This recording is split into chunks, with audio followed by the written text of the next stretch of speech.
Welcome, guys, to the first official video of the Outlet Pass. I'm very excited to be here with my guys, Alton and John. And, today we're going to be talking about some possible trades. So, John, why don't you hit us with the first one? Yeah, we're going to be talking about some guys who could be traded. First guy, he's been brought up a lot, is Buddy Hield. Didn't really click with Luke Walton in Sacramento, and he's kind of been pretty vocal that he wants out. So I think a big top place that he's been looking at is Philly. That's been where all the rumors are. What do you guys think? I'll say for starters that Buddy Hield, he came into the league with a lot of high hopes, and his production in college really helped his stock in the draft, but he's really underperformed in his years in the league. And I think with a team like Philly, they'll actually be able to put his talents forth and really just show him out as a shooter, because that's what he really is. Yeah, I definitely agree. Like I don't know if he's been bad in the league, but I definitely agree he's been underutilized in Sacramento. So I think a team like Philly, the fits were not good this year. They have to change some things around. And I think getting him would be an ideal fit, like someone for Simmons to pass the ball to, because they didn't have a lot of great shooters this year. Just getting guys in that could play around him could take them a long way. The problem is though, like I don't really know where they're gonna get the cap room. He'll just like all Philly's not gonna take him for Horford. That No, contract is kind of bad. it's tough to say like he was like underperforming. In the 2 seasons ago, he was averaging 21, and then last season he didn't even dip that much. He was averaging just over 19. But him as an individual player, he's not someone who's going to be most efficient in creating his own shot. He's not going to come off the dribble. He can come off the pick, but he's really a guy who's going to want to cut into open space and pull up into a shot. That's how the Warriors had the Splash Brothers, Klay Thompson and Steph Curry. That's when they were most efficient, when they had the ball out of their hands and they were able to move around.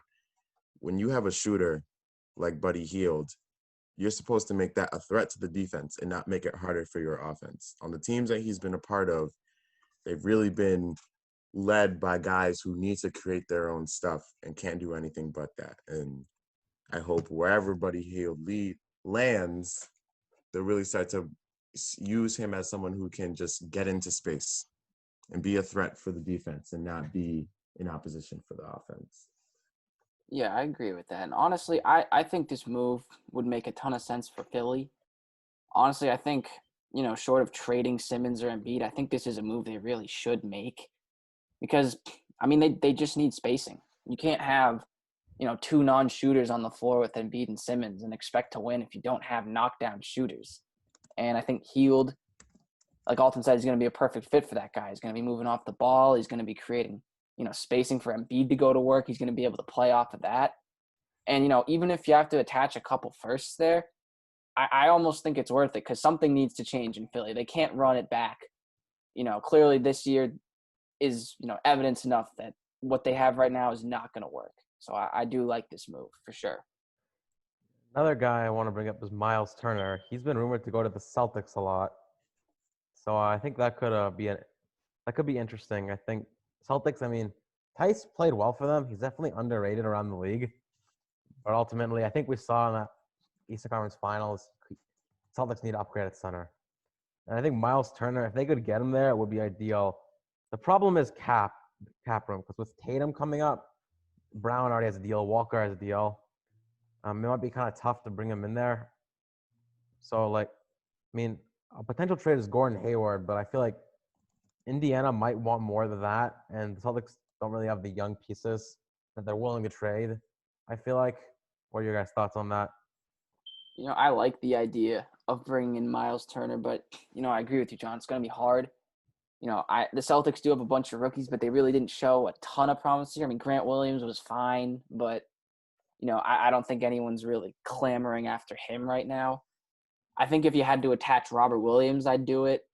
But again, I don't know what his value's like. I don't really think teams want him that much. And, I think, again, the problem with Turner is it'll be hard to make him fit. You're obviously giving Tatum the max. And at that point, what are you going to have left for him? Because he's going to want his money, as he should. But I got to be honest with you, I have to decide between maxing out Tatum or Miles Turner. It's Tatum every time. So, it might just be almost a pointless trade if you can't keep him. So that definitely has to factor into the decision. But I think it'd be really smart for the Celtics to move around some pieces to make this move. Uh, Turner, he's been one of the few young centers in the league who have been able to evolve and really adjust their game to the speed of what the league is going towards. And that's spreading out the floor. We don't see bigs anymore dominating the paint.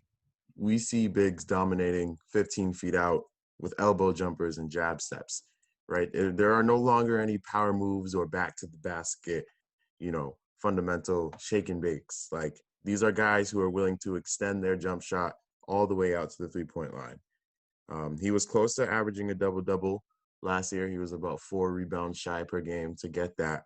But he's a defensive presence, and that's what the Pacers were able to really rely on him on, is that his defensive presence, his wingspan, and his ability to attack players attacking him is what sets him apart.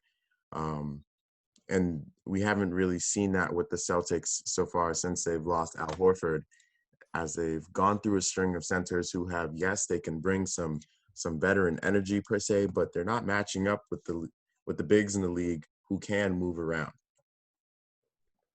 It's true, but I think you also have to look at it from Indiana's perspective. I mean, they've been a pretty good team last year without the injury. The last couple of years without the injuries, they've been a pretty good team. And they had injuries in the first round this year. I feel like they might want to go through at least 1 year, see if they can stay healthy and see what they can do. Because if you look at that roster, they have the talent there. They just haven't really been able to stay healthy. And especially in a small market like Indiana, if you have a decent team, rebuilding is not going to be guaranteed. So, yeah, it's going to be tough. Yeah, that's a good point, John. I mean, I feel like the Celtics are really going to have to give the Pacers something good here for Turner. Because, I mean, he's one of their franchise cornerstones at the moment, really. I mean, Tim Oladipo, I mean, I guess you got Bubble Warren, but Bubble Warren. I mean, other than him, I don't really see a reason for them to give up Turner unless the Celtics can really give them some good assets or a good young player. But the Celtics don't really have anyone of that caliber that they would want to trade. The best thing that is in the Pacers' favor for giving up Turner is that they wouldn't be losing too much once they get a healthy Domantas Sabonis back. I mean, like, the comparisons that you have to him and Jokic and being bigs that can move around, space out the floor, and have just like really good passing skills, like, that's not going to really hurt them in the long term if you're giving up a Turner. I think their biggest hit would just be defensively, but then you would argue that their backcourt is strong enough too, if they don't give out Oladipo though. Yeah, that's another guy who I'm not. He's gonna be. I think he's a free agent in the next off season, so he might want to have a big year, and maybe that could be somewhere else. So maybe they'll put the crown on Bubble Warren and let him do what he does best. Perhaps. Good luck to you if you try that. That's what I'll say. Yeah. Another thing I wanted to bring to the table was the discussion about James Harden and the future of the Rockets. So there was some rumors that he may be the missing piece to the 76ers and trusting that process. And I know we've already kind of went over the Sixers already, but in terms of looking at it from a Houston perspective, what are your thoughts on how they're going to try to rebuild their players? They've already let go Mike D'Antoni, and I don't know if you've heard the reports, but he is now going to be assisting Steve Nash with the Brooklyn Nets, which he is extremely credited for breaking Steve Nash out into becoming an MVP player. Robbed Kobe, but it's a whole nother discussion. So what are your thoughts on Houston? What do you think their next moves need to be? I mean, ultimately, I think it's fair to say that Westbrook trade was bad with perspective. People forget at the time, everyone said that was a really good trade for Houston. I think clearly that wasn't. But I think they're kind of in a weird spot because they can't really rebuild because they gave up 4 picks to Oklahoma City. But at the same time, especially with the depth of the West, I mean, Warriors are back. Dallas is only getting better. Been a lot of memes about the Clippers, but they're still there. Obviously, there's the Lakers. I mean, they're just a bunch of just really solid teams out West. Their window might be closed. Like, there's no guarantee they make the playoffs this year, and that's a whole other prediction That's a down the hot road. take, John. That is a That hot take, but I like it. because I mean, there's not one team in the West next year who I just say won't make the playoffs. Like, I know it sounds crazy. When you think about that, like, can you guys name one who just has no shot? I mean, Timberwolves, I don't know. They have the I don't number one know. pick, Russell Towns. Yeah, dude, they're civ defensively though. They can't stop anybody. Anyway, we're digressing. Yeah. So, I mean, I think my thoughts on this are for Philly. If you could get James Harden, get him, because I mean that would transform their team. even But if I mean, honestly, if I was Houston, I wouldn't give up James Harden for anything less than Simmons or Embiid, and I just don't see that happening. honestly, I mean, if Philly perspective, if they just want Simmons and like a couple first for Harden, you do that. Because I think the fit with Simmons and Embiid isn't fantastic. I mean, I think they kind of have to make it work unless they can do something like that. But if you can pull a trade like that from Philly's perspective, you do that in a minute. Because having, I think Embiid's a lot more effective. Like they can run more pick and rolls with that. Because you have to respect Harden's shooting ability. Mhm. That's probably the one issue that's not really working with those two. Because if they're doing a pick and roll, you know Simmons isn't taking that pull up jumper. So you can both defenders could just drops the paint, and it's just not going to work. So Well, if we I look think at, well, I'm thinking about it from James, right? He has 2 years left on his contract. And I was listening to the Watch Pod last night, and it seems as though the Rockets are 100% committed to, building a championship contending team around him. They gave the Lakers a little run for their money in the bubble, uh, which was heavily impacted by their improved defense, I would say, not by Harden, and improved production by Robert Covington. But until James starts to get some consistent pieces around him, they're not going to do too much. I think we really saw the downside of the Russell Westbrook trade in these playoffs, is how he underperformed, and at times he seemed to be out of control and energy in the wrong places at the wrong time. But he's still an MVP player, as is Harden. So if they're really willing to give away a piece like that, that is going to be detrimental to their success in the future. true. And I think just moving on, the last guys I kind of want to go over just 2 point guards, Chris Paul and Derrick Rose. Obviously, what Paul did with OKC this year was amazing. He really helped build a culture there. But I mean, they're kind of rebuilding. They're not going to really keeping him might be kind of weird for next year. So I think like they're gonna let like the young guys develop. Mm-hmm. They might have No, to move on from him. And then Derrick Rose, I mean, Detroit, they're rebuilding. They're just going into a tank at this point. I think Rose is probably not doesn't make sense for him to stay. I thought the Lakers could be an option for both players. What are your guys' thoughts? I mean at this point, I think it's really probably just like a year-to-year deal. I'm speculating that the decisions are probably going to be made more by the players than by the teams that they're playing for. And in situations and how we've seen the trend of the league go, they're working in duos, dynamic duos. That's how the Lakers got their chip this year. Obviously, with needing a supporting cast around them, but we're going to have to really watch for the players who are ending their close to the end of their contracts or ending their contracts and seeing where they're going to pack their bags to if they choose to do that, right? Is it going to be this offseason? Is it going to be within the season? There's a lot of guys who I think deserve a change of scenery and where they are. And maybe they don't want to leave just for the appeal of the city that they're in and they want to bring a chip home, but they're going to need a better cast.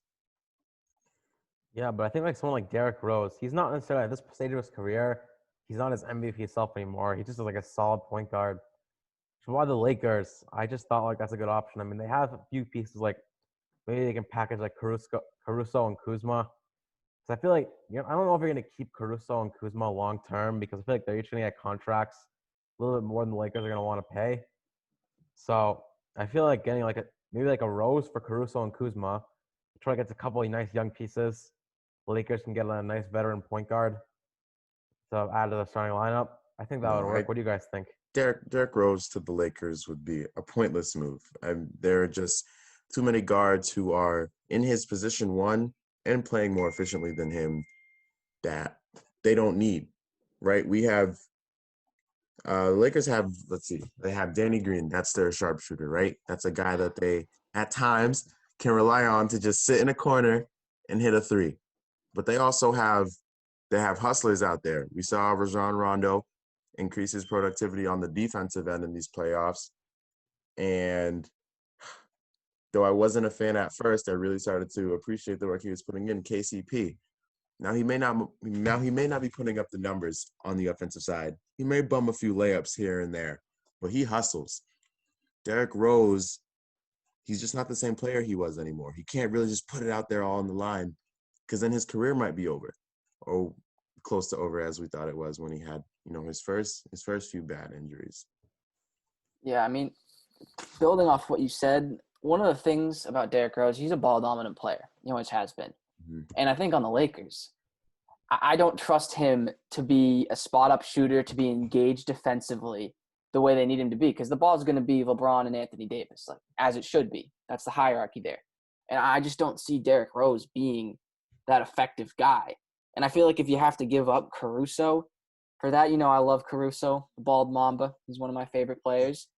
And honestly, I think Caruso at his price versus Derrick Rose at what you're going to have to give up, I just don't think that's worth it, specifically because of the fit. I'm not necessarily saying Derrick Rose is worse than Caruso overall. I just don't think Derrick Rose, with his ball-dominant style of play, is going to fit into that Lakers rotation. But I mean, I just think that I think Kuzma's kind of become overrated a little Agreed. bit because he did not perform well this season. I mean, I think he had to adjust to his new role, but at the same time, like he should have stepped up as the third best player on this team, and he did not do that this year. And Caruso, he played fantastic in the playoffs, but I mean, I'm not really even sure he's even a starting point guard in the NBA. Probably still more of like a quality bench player. I think Rose is a legitimate starter. If you can get like a legitimate, like probably I'd say top 20 point guard in the league for two bench players, I think that's a good trade. And it's also a 1-year deal. You're not locked into a large cap hit. So if it doesn't work out, it's not going to be a killer for the Lakers. I mean, if you ask me on the Lakers side, there's a few old heads and players who just don't deserve to be on this team right now. I mean, we just got people taking up real estate for no reason. I don't know what Deion Waiters is doing there. Yeah. Henny Man himself. Don't know what J.R. Smith is doing. Henny Man himself. The Henny God. Don't know what's his name? Jared Dudley. Jared right? Dudley. I don't know what he's doing. He just taking up space on the bench. Oh, he's a locker room guy. Locker room guy. Come on, don't be disrespecting Jared Dudley. But moving on to Chris Paul. In my opinion, the Lakers actually aren't the team that should trade for him. I think the Bucks should trade for him, and I don't think that this is likely to happen. But I think if you got Chris Paul in there, maybe you send him a couple picks, you send him Eric Bledsoe to help with the salaries, and maybe Pat Connaughton, a couple other scrubs for Chris Paul. I think that would transform the Bucks because they have to go all in this year. If they don't win, I think Giannis is gone.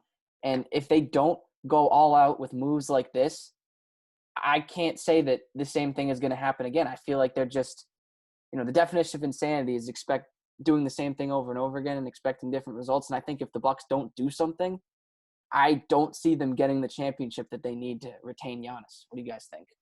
I mean, that sounds like a good idea, but I mean, if from OKC's perspective, what does Milwaukee have they really want?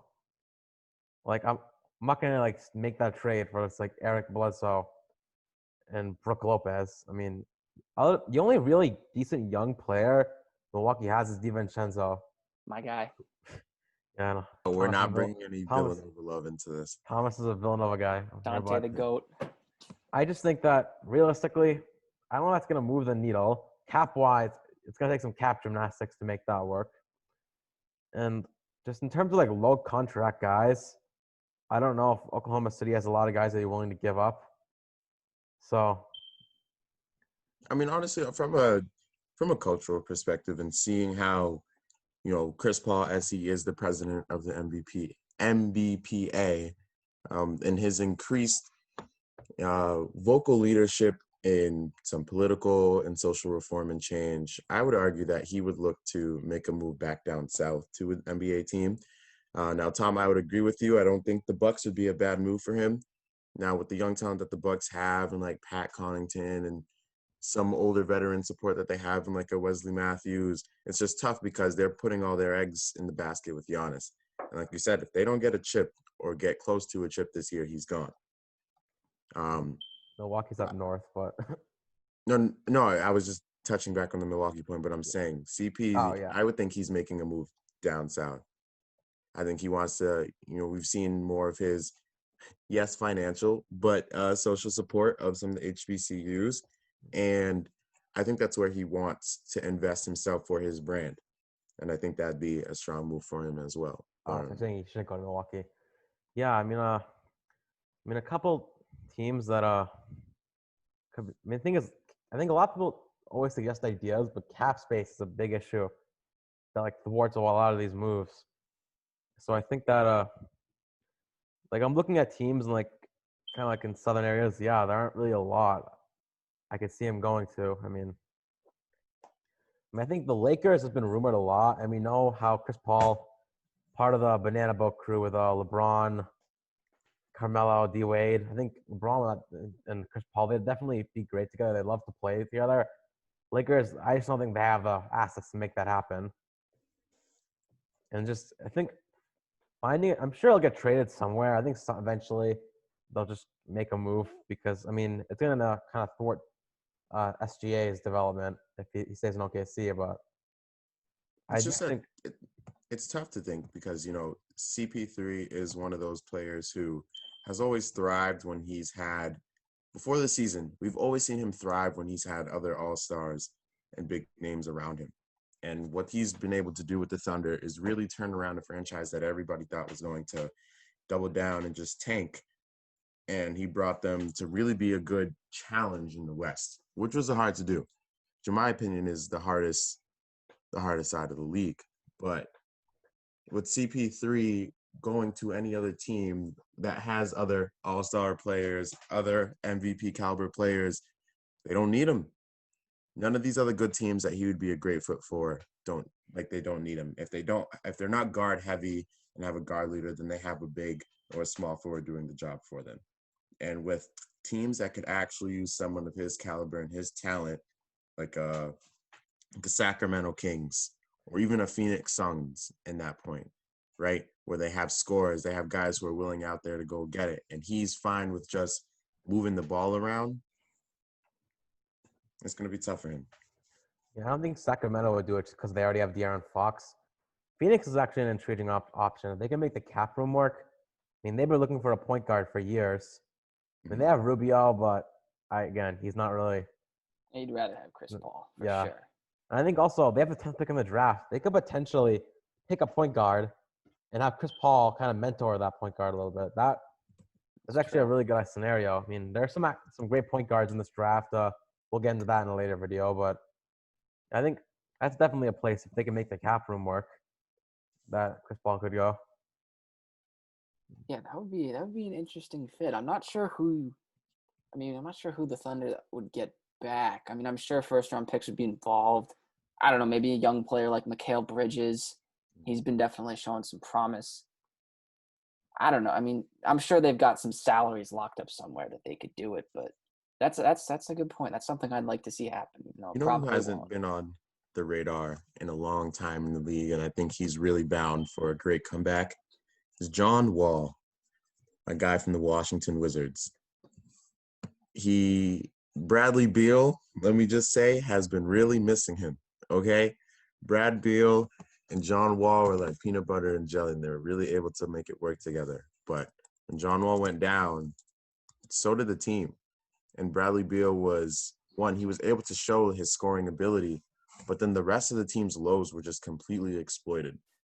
Their inconsistency down the stretch, their inability to communicate on the offensive side, and then really just coming together as a team. And that's what you want. That's how teams get down in the playoffs. That's how they have good regular seasons, is that they're able to come together as a team. You would argue that the Wizards had a lot of young talent and really no leadership for them. But you have to understand that their best player, their best leader was just out in a way. And you can't really expect a Bradley Beal to do that because he wants to go in and he's going into every game thinking, I got to get mines. We could see that as a huge trend throughout the season that he wasn't worried about what his teammates were doing. He was just trying to go and get his. Well, I think that Beal has kind of passed Wall as best player, and also Wall, he's built his game off explosiveness, like getting to the hole. I'm not sure if he's gonna be able to have that same explosiveness now. Yeah, I just think that I think he's definitely gonna have to rely a little bit more on jumpers. I think he'll still be a good player. I'm not sure he's gonna be an all-star anymore. I don't know if he's that same player that we saw like in a couple of years ago. So Right. That Achilles tendon is a really tough injury to come back from. nobody And to does, think that yeah. he hasn't played a game in over 2 years, waiting to see how he's really going to produce for his team. But I don't think it's that long of an absence that we can't see him, become the guy that we thought he was still going to be and lead the team to greatness. Yeah, I mean, I think one of the main reasons why Beal hasn't been traded, I know he's been talked about in trades for years, is because of Wall. I think the Wizards, I think they're trying to remain competitive. I think they want to see what they have with John Wall and Bradley Beal still. Because, I mean, just a couple of years ago, they gave the Celtics with, good old Isaiah Thomas, they gave him a really great series, took him to game 7. And, there was something there. And I think that's just a huge reason why Bradley Beal probably will not get traded is because John Wall, he's been putting in the work. He's got all the Instagram workout videos. He's doing his thing. And I think the Wizards really want to see what they have with this team, before they make any crazy moves. Yeah, they got the number 9 pick coming in too. So that could be another potential. They could have like a pretty good 3-and-D player. So that pick. So that's something I'll keep an eye out for. Yeah, well, I think this is going to wrap up our first episode. We got some good discussions in about trades, potential guys on the move. So, if you're watching, we appreciate it. You're the reason why we do this. And, don't forget to like and subscribe and stay tuned for more videos to come. Thanks for watching.